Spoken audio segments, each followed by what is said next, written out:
Hi, I'm Mark Bowen. I'm a horticulturist and also a product development manager at Vago Garden. I'm also a husband, a father, love the outdoors, and I love gardening as it relates to my job and also for fun. My favorite time of year to plant seeds is actually leading up to fall. I just love the fall gardening period here in the greater Houston area, partly because it's often hot in the summer, so I've just survived the summer. And then I love to kind of plant coming into fall, and then I can kind of chill and savor and enjoy the fall season. And also being a horticulturist, that time of year is busy, but not quite as busy as spring. So I often have time to kind of stop and smell the roses a little more, so to speak. So I love the fall. I love all the plants that, of course, bloom in the fall. And then from, fall to winter, I love all the root crops and greens and incredible pollinator plants that all do so well in the fall. One question that often comes up is, what makes the soil such an underrated component of a garden? I love that question because the soil is just so important. It's really the lifeblood of the garden. The soil is really the environment that really helps make plant production possible.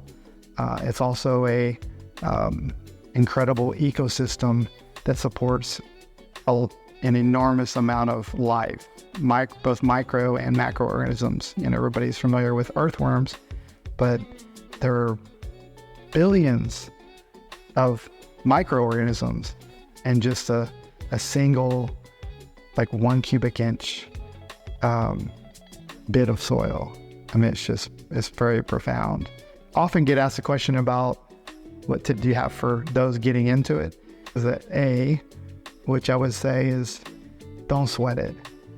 My favorite garden designer was a lady named Gertrude Jekyll, and she had a saying I love, which was, let your art flow and edit as you go. So just get in there and do it. Don't worry too much. Don't stress about the simple thing, just do it. And then the part B would be go organic.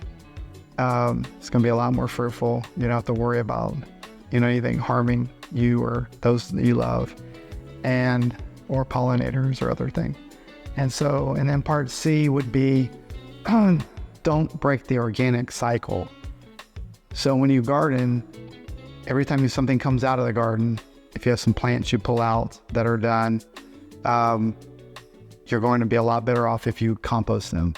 And so whatever it is, if you have excess leaves or plant parts, if you'll keep the organic cycle going, you're going to have a much more sustainable garden.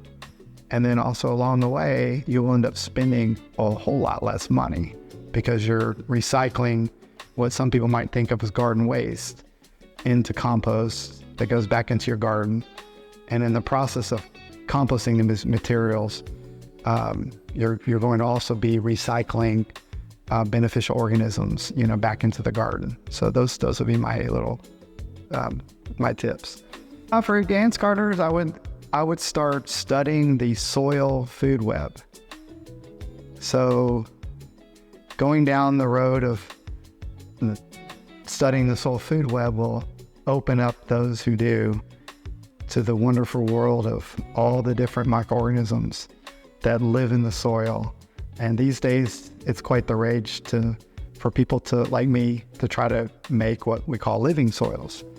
And so by going down that road and understanding what some of these organisms are and how they work, in many cases at home or on projects, some of these organisms can be either nurtured or introduced to soil blends or gardens, and it can improve production.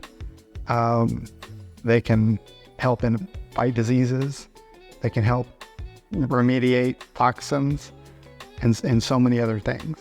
And then the more you know, as they say, the more you know, the more you can grow. And it really comes into play when it comes to the soil food web.